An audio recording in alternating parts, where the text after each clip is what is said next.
So good evening, everybody. Bruchim Abayim. We have a really fascinating presenter this evening, Rabbi Gerry Serotta. But before we go into that, let's turn into our already well-known Piyut Adona Selihot as everybody else begins to come in. Remember how is the refrain? חטאנו לפניך, רחם עלינו. חטאנו לפניך, רחם עלינו. And so now I'll sing just the first four qualities of God with the Aleph, the Bet, the Gimel, and our letter, our ot for tonight, the Dalet. So Adon Selihot, Bochen Levavot, Gole Amukot, Dober Tzedakot, Chatanu Lefanecha, Rachem Aleinu. חטאנו לפניך, רחם עלינו. So for tonight, we're beginning with Dover Tzedakot, maybe pursuing righteousness, justice, and what a perfect person to actually talk to us about letter Dalet. Rabbi Gerry Serotta is a dear friend, a family member, and I could talk about him for many, many hours, but then he won't be able to talk himself. So I'm going to make it very brief, like I know he likes it. And I'm just going to tell you that among his zchut, his merit, is to actually build Shirat HaNefesh congregation from scratch with the help of 30 other families. So in Rabbi Hillel and member of Fabrengen and an incredible force for social justice in this country and in the world. And so I'm going to leave it at that, and I'm going to let my dear friend Gerry to take it from here. So Baruch haba, thank you so much for helping us tonight, and I'm going to spotlight for you so everybody can hear you. Okay. Whoops. Baruch Bruchim Hanimtzaim. Blessed are all of you who are present tonight. Those of you who are part of the series last year, remember that when the leaders were asked to find a piyut, or most of us found a piyut or a slicha that we could sing, or where we had found the music for. And I thought when Ramon invited me for this year that I would have to find something with the letter that I got. So I thought carefully, and I thought too carefully for too long. And I said, I wanted to have Vav. And he said, no, Vav's already taken. So that's how I got to Dalet, not like David Balto, who chose Gimel for all of its wonderful qualities. But I was quite sure that we could find something musical and find some meaning in the words for that are connected with Dalet. And I did think of something which we will chant later, which is part of the Selihot liturgy, or we'll hear chanted later.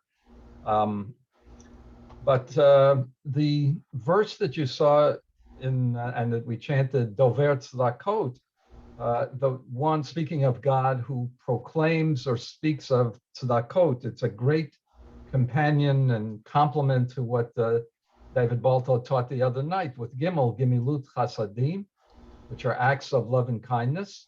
Acts of tzedakot or tzedek are a complement, and it's a different kind of thing. Acts of justice, the word essentially means justice, and was in last week's Torah portion, of course. Tzedek, tzedek, tirdof. You shall pursue justice. Justice is one of two qualities in our tradition that we're obliged to pursue, not just perform acts of justice, but we have to pursue justice, because justice, like shalom, which is the other one of the two qualities, peace or wholeness, those are two qualities that elude us if we don't chase after them. So the reason it says, it could say tzedek, tzedek, dirshu, as it does elsewhere, interpret justice. But justice, you're supposed to chase after it, because if we don't, it eludes us, as we well know from our world. And tzedek is repeated for dozens of different reasons, but I like the interpretation that there's formal justice, the justice that courts of law are obliged to consider, but there's also distributive justice and other forms of justice that will create greater equity in the society. And judges and leaders and all of us are obliged both to think about formal justice and following the law, and also how we can produce God's justice in the world, which is not always equated with formal justice. Now, if Gimel means Gantz and everything, and as it kind of does, if you think of other words like Gemara, the completion of the Talmud, Gantz on the dreidel that David mentions the other night. But one of our wishes for each other after we get through the early part of Yamim Noraim, Rosh Hashanah, is that we will Gamar. We wish for each other Gimru Chatimat Tova, that you'll be completed for a good year. Well, Dalet is not a completion letter. Dalet is a on the path letter, on the derech. It, of course, those of you who know Hebrew will immediately think from the sound of the letter. And I'm going to say why some of us grew up thinking that the letter is Dalet when it really is Dalet with a T sound at the end. But Dalet is Dalet, and that's a door that opens to a pathway. That pathway is importantly a pathway of justice, of tzedek. But as we chant in the liturgy, in connection with the Eitz Chaim prayer, in putting the Sefer Torah back in the Ark, of the Torah we say, Drachecha darchei noam v'chol netivotecha shalom. So those are two qualities that are associated with the derech, with the path. Darchei noam, paths of pleasantness, of kindness, and darchei shalom, paths of peace.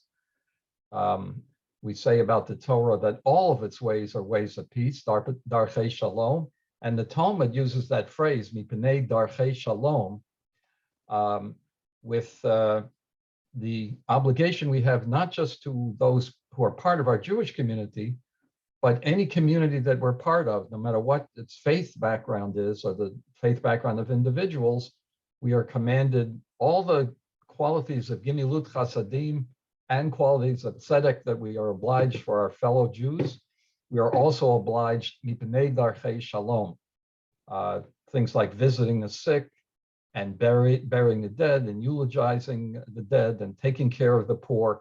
All of those obligations we have, whether it's tzedek or gimilut chasadim, because of darchei shalom, are also obligations to any of the communities where we live. So we will be chanting in a little bit a section that's actually found its way into the Slicha prayers that we recite on Yom Kippur, and so it's completely appropriate. It's a passage called Darchecha Eloheinu, your ways, O God, and we'll see what they are. It's actually maybe the oldest Slicha prayer that we have, because its author is Yossi ben Yossi, who lived in the 4th or 5th century, apparently, and maybe the first person to create liturgical poetry, Paitan. But let me just say a couple of things and since I'm not a great singer, I'm I'm more into exercise than I am into singing. However, if you're a good friend of Ramon, or even if you just happen to come across Ramon and you say to Ramon, I can't sing, he said, he'll tell you that's not true. Everybody can sing. Everybody can sing. And he actually did teach me what singing was. In all the classes I took in elementary school, nobody ever taught me what singing was. But you'll enjoy more recording later. But anyway, we also had a conversation about Dalet and Dalet, because I somehow in my head this Hebrew letter is the letter Dalet, as if it had a D at the end of it. And I found a very interesting article that reflects on the differences between them, but some of you will remember the traditional chant of the yeshiva basketball team. It's a sort of victory chant, Aleph, Beis, Gimel, Daled, our team is really solid. So if your team is if it's Aleph, Beit, Gimel, Dalet, then you can't be then you can't be solid. But there's another reason, apparently, if you thought about it, because this chant was Aleph, Beis, Gimel, Dalet. If it was correct Ashkenazi Hebrew, it would have been Aleph, Beis, Gimel, Dalet. Dalet in actual Hebrew is Dalut. It's poverty. So it may be that that people shied away from pronouncing this letter Dalet in Ashkenazi Hebrew, although you could say Aleph, Beis, Gimel, Dalet, our team provides solace. But anyway, Dalet is definitely correct with a T sound at the end, not a D sound, and it's clearly related to the word Dalet, which means door. As Danielle Cabavier explained, that our letters originally were pictograms, or he called them ideograms. The Hebrew letters, the Aleph, Janet Cantor, Janet Roth the other night said that Aleph looks like a human being. So that the Aleph, Adam, a person, so it looks like a human being. Beit is perhaps the letter Beit somehow suggests a house, bayit. Gimel in some way looks like a gamal, which is a camel, and Dalet looks like a door, a delet. Now, Dalet, however you look, I'm not sure I'm doing it backwards on the screen, but it doesn't really look like a door unless you think of the ancient Hebrew alphabet. But the text we have now is called square writing. But the ancient writing, which was close to the Phoenicians and was borrowed by the Greeks, the Dalet looked like a triangle. And if you see the old in the Dead Sea Scrolls or other ancient Hebrew scrolls, it was a triangle. And thinking again about the Greek alphabet, which is related, if we have the alphabet, that's alpha, beta, gamma, delta.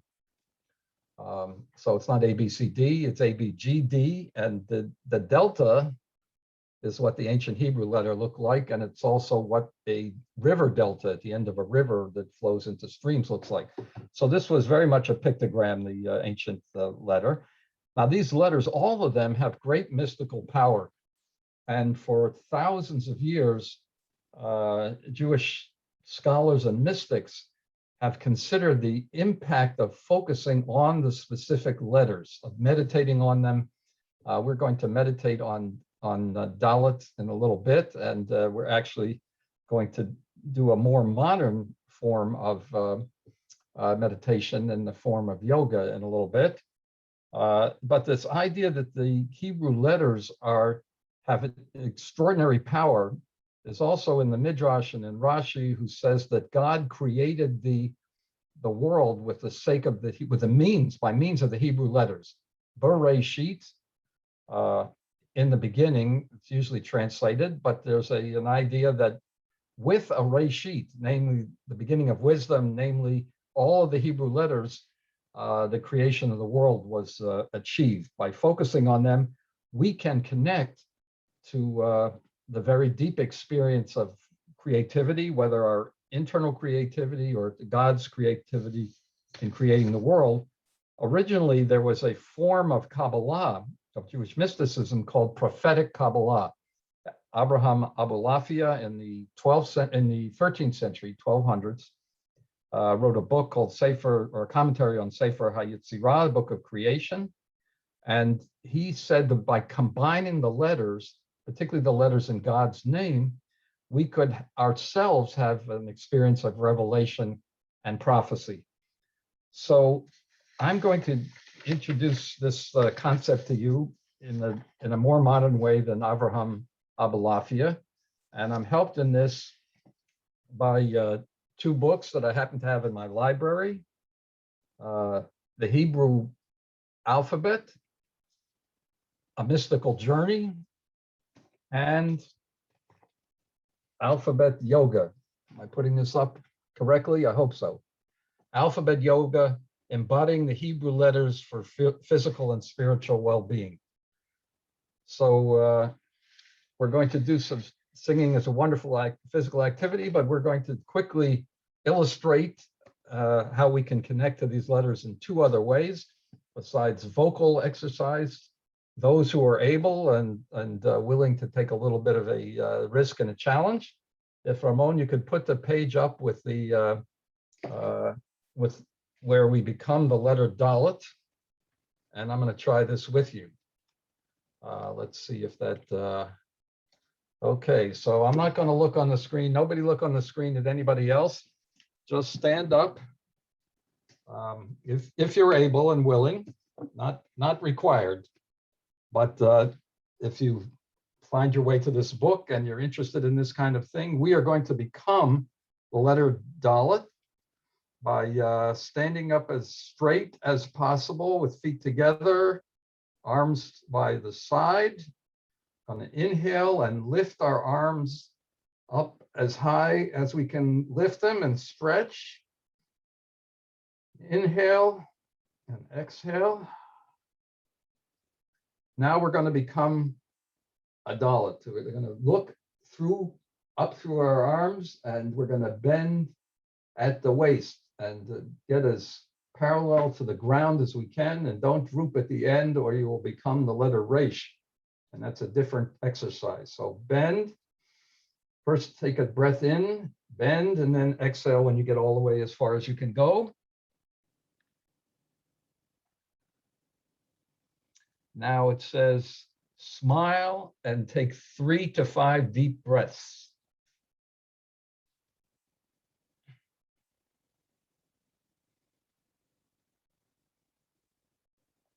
And then all the way back, all the way up. So we have become a pathway, those of you who tried this. By the way, I checked, and every one of the letters, it says smile and take 3 to 5 deep breaths. So that at least the smiling exercise part of connecting and becoming a pathway, a doorway, is something that everybody can do. So now I'm going to take the other book, the Hebrew Alphabet, The Mystical Journey, and I'm going to try and put this up on the screen and ask people to focus on the Dalet. And hopefully I can do this in a way that you can see it well.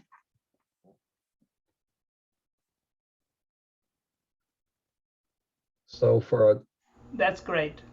Okay, then we are going to focus on we're going to focus on this, and we're going to do this quietly for about 30 seconds where we'll pay attention to our breathing, or else to our pulse.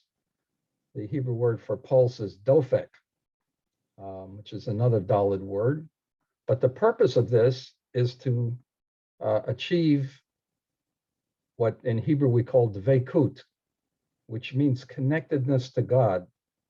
Dveikut, to be in a relationship that everything else is not in our consciousness, only our connection with God. And this would put us in the position of dveikut, which is a form of Jewish meditation. As Rabbi Shneur Zalman, the founder of Lubavitch, said, the essential thing is to habituate one's mind and thought continuously, so that everything one sees with one's eyes, the heavens and the earth and all that is therein, constitutes the outer garment of the Holy One. So to open spiritual doorways that are now hidden or closed in your life, meditate upon the letter Dalet.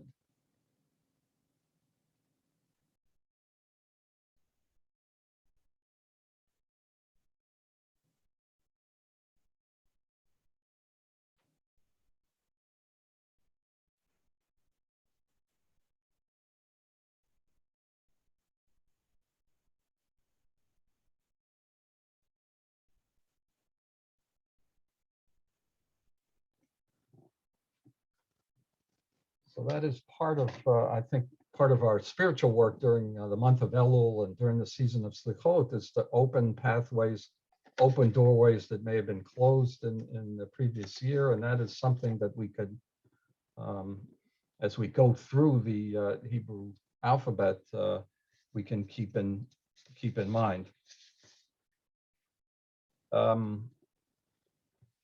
So now I think we're ready to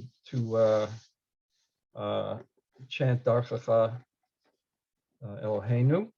I would remind you, by the way, I don't think I mentioned this, when I dover tzedakot, that's not the only place, this Adon HaSlichot prayer, it's not the only place where we use that phrase, dover tzedakot. Who knows what other place, or who remembers quickly off the top of their head, dover tzedakot appears in the liturgy? I'm sure everybody found the place immediately, and that is in the Hoshiana. That's good. That's a cue, a clue to the Hakafot.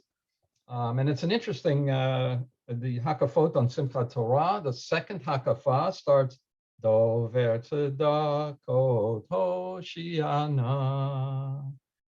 And Bochein Levavot is also for the bet, similar to Adon HaSlichot, but they're not all the same. That would be a whole session to compare the alphabetical listing in the Hakafot for Simchat Torah, but we'll do that some other year. We'll turn instead to Darchacha Eloheinu. This is actually found in the machzor that we use in Shirat HaNefesh, and when you come to it on Kol Nidre Eve, as we get to the Slichot prayers, it comes right after the prayer Neshama Lach, the soul is yours, and right before we get to Kihine Kachomer, there's a phrase there in our machzor, Darchacha Eloheinu laharich apecha La'ra'im, V'latovim, V'hi tehilatecha. Your path, O God, is to be slow to anger, both with those who are evil and with those who are good, and that is worthy of our praise. This is a very reassuring prayer to all of us, because all of us cycle between doing the right thing and doing the wrong thing in the course of the year, and the fact that God is slow to anger with us and we're able to recover our spiritual balance is very, very comforting. So this prayer, I think we're just going to hear the first stanza of it. That's mostly what's chanted, and I think this tune that we're going to hear, if it's the one that I saw, was created by the first Lubavitcher. No, not for the latest Lubavitcher Rebbe, but the words come from Yossi ben Yossi, a 5th century Payatan. And now we're going to listen to it.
So thank you all for listening to the teachers that came before me, and I look forward to the wonderful and diverse teachers that will follow as we proceed through the Selihot this year. And Shana Tova, Metuka, may it be a good year and a sweet year of blessing for everyone.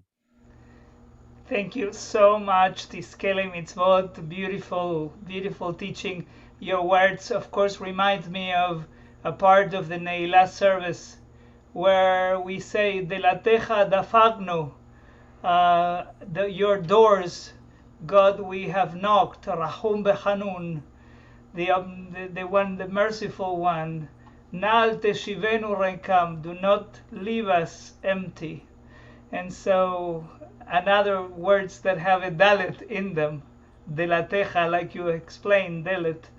And so I wanted to remind everybody that if you have missed any of the earlier sessions, you can go to shiratanefesh.org/selihot.html. I put it here in the chat in case that you want to take it. I also want to remind everyone that tomorrow at 8 p.m. we're going to have the pleasure of listening to Chazan Ayelet Porsesansky, who comes all the way from New York City, and she's going to be teaching us about letter Hey. And for all of you to know that as we continue all the way until Yom Kippur afternoon, where we're going to review all the teachings of many of the teachings that we have learned. And finally, to let all of you know that Shirat HaNefesh is an emission of an overarching theme that has to do with the clamor of the poor. God will listen. May Shava'at Aniyim Ata Tishma, may not only God listen to the clamor of the poor, but maybe we be empathetic to them. With that, we are working together with Jewish United for Justice, one of the institutions that are working towards improving our society. I hope we all try this year as we are scrutinizing our actions. And in finally saying to everybody here, just reading a little bit from the chat. Thank you for tonight. May you have a happy and sweet new year. Diana Friedman says, and Lori Frank says, thank you very much for this teaching. Sandy Wool, thank you, Rabbi Gerry. Debbie says, Gerry, thank you very much for your talk. Steve Medelitz says, thank you, Gerry, and Shana Tova. Elena Mir, wonderful talk, thank you. And to all of you, may you continue joining us every night at 8 p.m. Eastern Time, and we wish you all a Laila Tov. May you have a pleasant continuation of the evening. Maybe that we continue on this pandemic, but we find the light at the end of the tunnel. Laila Tov, thank you so much. Laila Tov, thank you. Sure. Laila Tov. Laila Tov.